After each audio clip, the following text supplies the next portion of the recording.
The Zimbabwean cabinet says more than half of Zimbabwe's population will need food aid this year to save many from hunger following a devastating drought that led to widespread crop failure.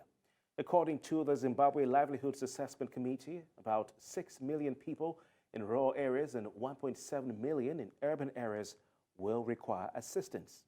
Zimbabwe is among the worst hit countries by the El Niño phenomenon, which induced a drought in southern Africa, with Zambia and Malawi also facing food shortages this year. Now, this is Zimbabwe's worst drought in 40 years, according to the country's government. To discuss this, we're joined by Thabile Nkunjana. He's a senior economist at Trade Research Unit, Markets and Economic Research Division of the National Agriculture Marketing Council. Thabile, it's good to have you. Let's start by asking you, what are the estimated crop losses and food production impacts in southern Africa due to this ongoing drought, and how will these losses affect local food production and food security? Okay, good afternoon to you, and thanks for having me.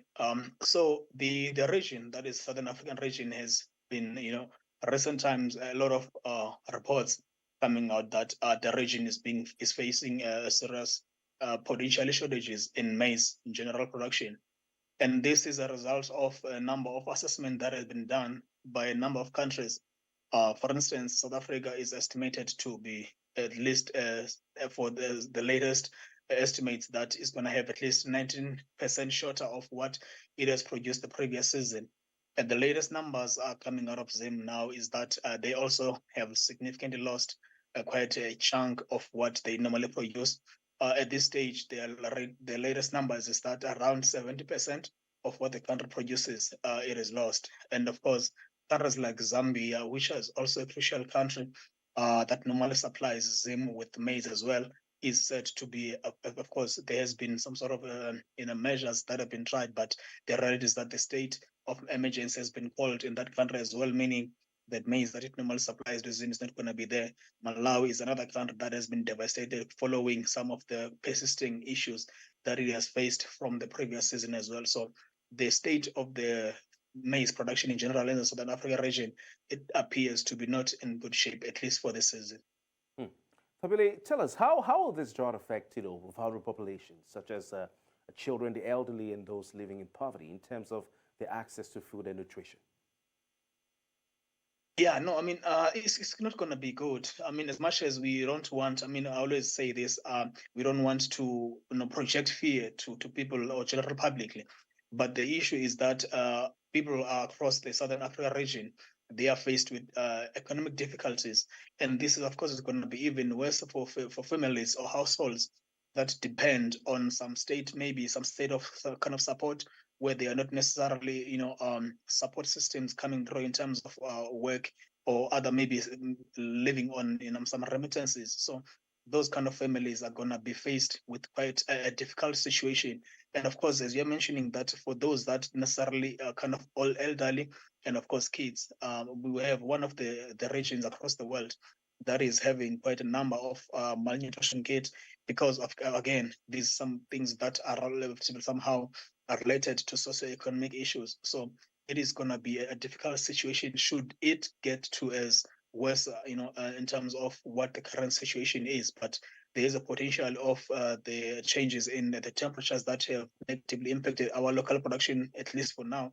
So that's a positive thing. But until we see the full cycle or the full impact of what has happened in terms of based on what we have seen in terms of the drought, then we can be in a position to say this is what is going to be, the picture, and that of course will need various interventions by all the governments within the southern part of the region.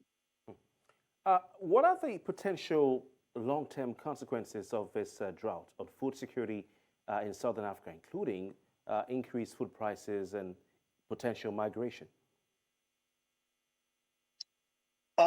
Yeah, so I mean, this one is going to, of course, affect countries differently based on what each, country within the region has faced.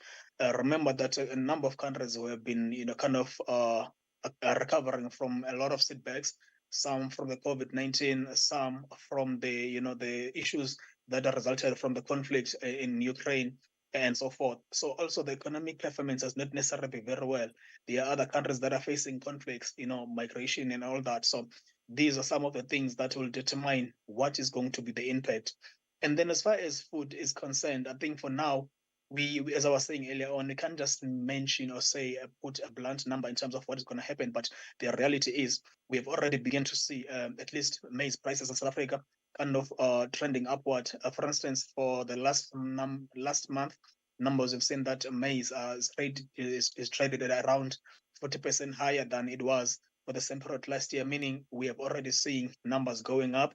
And also, when you are looking into food inflation for countries like Zim, who've already been on 3 digits, we have countries where we have seen within the region that have food inflation that is around 39 to 40% higher. So you can tell that as far as the current situation is concerned, it's probably going to lead to something that is going to be difficult for a number of countries as far as food security is concerned. And of course, the issue of food affordability, it normally leads to to food insecurity. And this is something that the region, of course, has always had issues with because of the climate issues. We've had quite a number of disasters that have happened, be it either drought or flooding and so on and so forth. So these are some of the issues that are potentially going to lead to some kind of food problems within the region. But of course, we are still kind of looking at the entire situation and hoping that it is not going to get as bad, as a number of people has anticipated.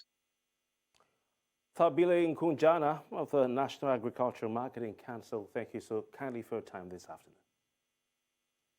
Thanks for having me.